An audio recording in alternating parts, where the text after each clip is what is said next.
family, this is Blue Nola. I'm back in the building with another reading. I hope you guys are doing well. So we're back to do another reading, but this time we're going to do it on Sparkle, okay?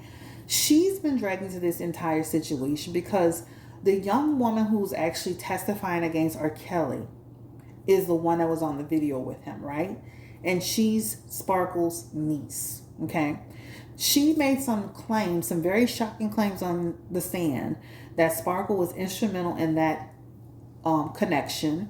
That Sparkle, had her sit on R. Kelly's lap, and that she had him rub his head, and allegedly also asked to be her godfather or something like that. So Sparkle took to her social media to discuss it, and she was reading from a phone, which made it feel very unauthentic. She wasn't speaking from the heart, and a lot of people said, I don't trust what she's saying.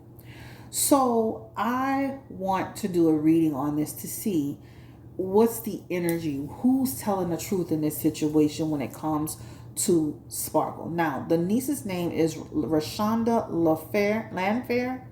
She's now like in her late 30s, going into her 40s, I believe. So this is a grown woman. So then you're thinking, well, why would a grown woman sit here and make this up? I mean, like, what sense does this make? But let's go ahead and just dig into it. Now, the one thing that I do not respect about Sparkle, if I had to kick it off with this, is this. You're not taking any accountability in the connection that you forged between R. Kelly and your niece. She tries to dress it up by saying, well, I brought my family in, which included my niece, right? You still brought them into it. She does a lot of divisive, unaccountability stuff. So what that means is she'll try to always put herself outside of the timeline. So when I met R. Kelly, it was this. And when I met Aaliyah, it was around this time frame. I was never in a situation where Aaliyah and I saw this. Even when she introduced her own niece to R. Kelly, she admitted to seeing her niece in a session by herself, questioned if the father showed up, but beyond that, she just kind of let it go. My thing is this: we as fans of R. Kelly, we've heard things about him being inappropriate for years. So I'm not understanding how Sparkle could sit here and say that she's never heard a damn thing about R. Kelly, right? Anytime she said he was possessive on her, trying to control her, didn't want her with a boyfriend, why would you bring anybody around R. Kelly? So basically, in a nutshell, Sparkle has, in essence, sacrificed her family for her own success. That's what you call a true sacrifice, guys, right? Because if you listen to what she's really saying, she basically introduced her, just like with Joycelyn Savage and Azriel Clary and the rest of these people, their family put them in situations for the sake of stardom, for the sake of an opportunity. And Sparkle has done the same exact thing. We heard about R. Kelly's deviant ways since Aaliyah was 15, 16, 17 years old, however old she was at the time. So if we heard it as people that are not even in Hollywood, I'm damn sure you heard it. Let me start off by saying that. So with that being said, did Sparkle, is she as clueless as she tries to pretend she is, right? She even tried to say, well, by the time R. Kelly and my niece started getting into, a serious or something, I didn't know what was going on, so I just called CPS. No, you call CPS to cover your tracks. Give me the energy around Sparkle. Is she telling the truth that she did not know about R. Kelly's deviant past? Sparkle, the singer. Give me the energy around Sparkle. I just can't believe that, guys. You can't make me believe it. She is the card of knowledge. She is the wheel of fortune. And she's got the five of wands, along with knowledge of his sexual ways and his secrets, right? This talks about stories, let me say this, and this is why I started the reading off this way, right? That means you had some knowledge, ma'am, of who this man was. But once again, just like the Clarys and the Savages, you decided to work with R. Kelly. You had knowledge. You have some knowledge of this. The Queen of Wands is the person who has the knowledge. Now, you may not always have, I saw this at this exact time, but you heard rumblings just like we heard rumblings, right? The Wheel of Fortune also talks about, but you took a chance because you were more focused and worried about your career, your success, your opportunity, to the point to where you even said, I'm going to give my family an opportunity, right? But we all heard it. Or remember, Aaliyah's in the deal at this point. She's singing backup for Aaliyah. So we were hearing he was dealing with Aaliyah then. The card of Five of Wands is conflict energy. So that talks about, okay, I struggle with this because on one hand, I got this great opportunity, this business deal. But on the other hand, I know who this person is. So she cannot say, and this is why I did this reading, she cannot say that she didn't know this man was who he was, right? She can't say that because he was acting possessive and controlling with her. What do you think he was going to do with somebody else? You've been hearing for years and years and years, from the time Aaliyah was 16, 17 years old, 18 years old, that he was doing this. You brought your niece in the deal after that, right? And continue to let her be there. This is here. So Sparkle cannot say that she didn't have some clue or some knowledge. The Nine of Cups is here, okay? Nine of Cups is, she does sit here and she says to herself, I made a mistake. I'd rather her own that and say, you know what? It was a big mistake on my part. I did, but she doesn't want to do that because she doesn't want to be seen in the bad light. Hence the reason why she called the CPS, so she could make it seem like she was fighting against it.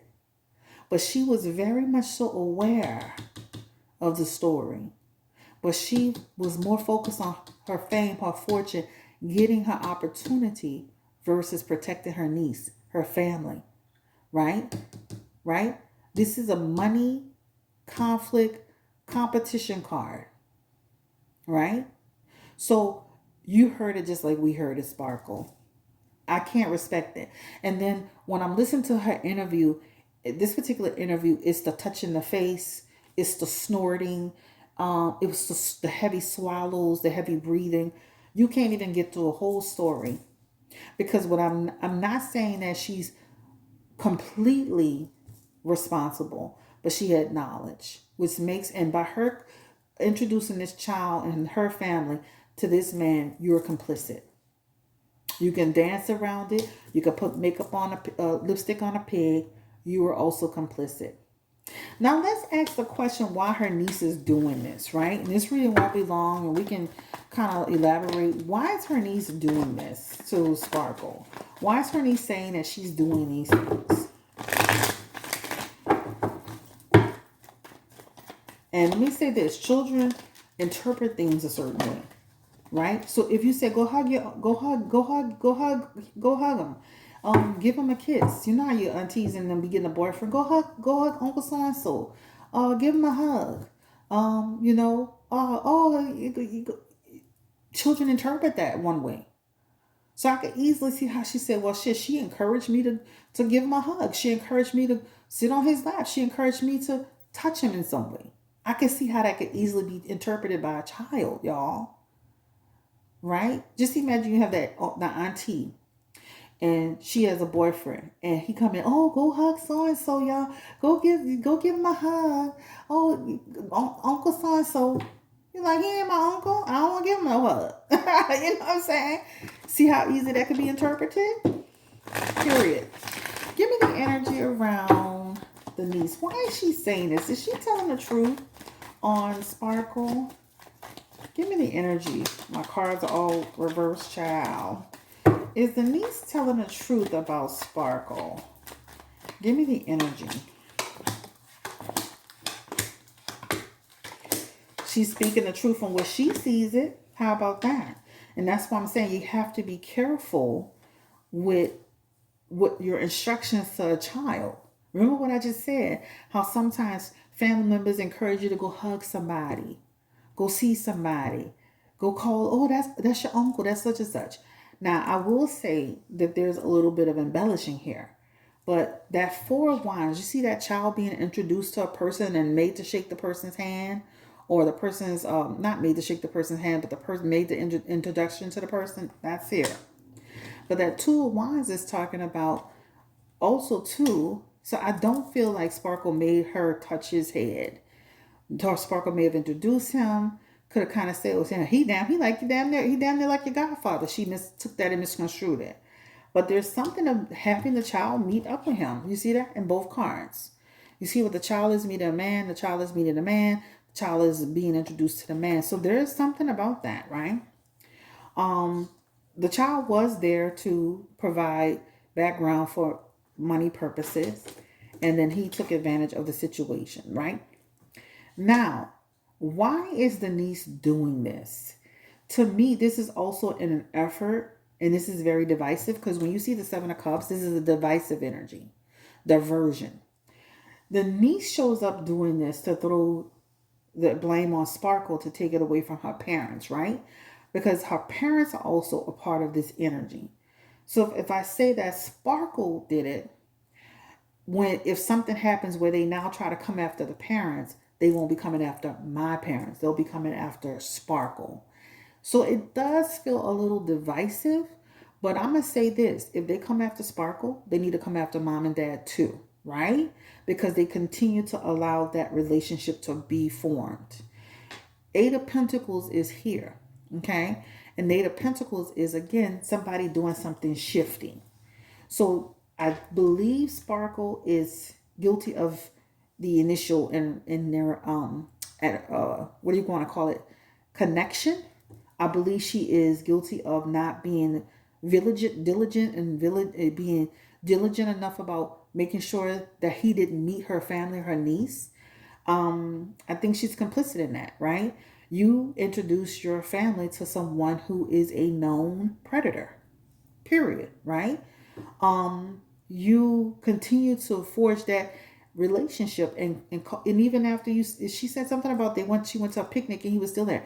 You had known about R. Kelly through all of this, and you still continue to let it go. So she's complicit, period. Her family is also complicit because they continue to do it knowing who he was. They had eyes, they could see. So the daughter is not necessarily lying on Sparkle, but I definitely feel like there's a little bit of, she's twisting things a little bit. And I do believe she's doing that because she's trying to put the blame on Sparkle in order to take the blame off of her family. But at the end of it, in my opinion, everybody should be dealt with. Sparkle, the mom, the dad, and any adult that allowed this to take place should be held accountable. Period. So that's how I see it. So this is what I think why she's doing it. Hence the reason why she has the Seven of Cups and the reason why she has the Eight of Pentacles, diversion energy, hypocrite energy. This is why she's doing it, right? And this in that Queen of Pentacles, setting up the stage, right? Trying to create a way to move her family out of the strife. But ultimately, they're all responsible. Sparkle introduced you guys to an unsavory character. And that relationship continued to form. Your parents allowed you to continue to be engaged and having interactions with a grown man. Everybody is complicit. Everybody is accountable at this part. And no matter how much Sparkle likes to dance around how this all happened and how this played out, she initiated that. And some people could say it's not fair, but it is. If I know somebody has a reputation for doing things like this, I would never put a child or a woman or anyone in his pathway. At the expense of what? Your opportunities, your career. Okay? This is Chris Blue Nola Tarot. Thank you for allowing me to read for you. We can keep on revisiting this topic. But yeah, at the end of the day, I just don't like the no accountability, factor. I don't like the fact that you're trying to dance and skate around, and she's very creative and trying to place herself outside of timelines. Pay attention to that.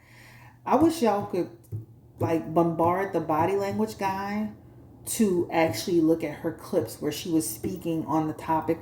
I can't remember where I saw it, but she was snorting, swallowing hard, looking all over the place, She was breathing very hard.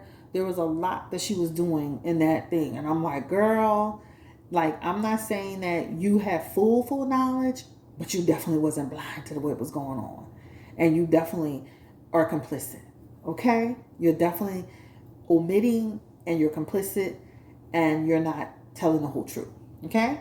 This is Chris Blue Nola Tarot. Thank you so much for allowing me to read for you. Now, this is the same case that I was talking about from a Jocelyn Savage reading, where I say R. Kelly's going to get time. Okay? Additional time. Now, we can talk about what does this look like for, Sparkle and Sparkle's family and Jocelyn Savage's family and Azrael Clary's family. We can talk about that in another video. All I'm saying in this video is, Sparkle, girl, that was your niece, and you should have protected her, and you should have not brought your family into this so they can make money. Let me say, all money ain't good money. Don't sacrifice your family to have an opportunity.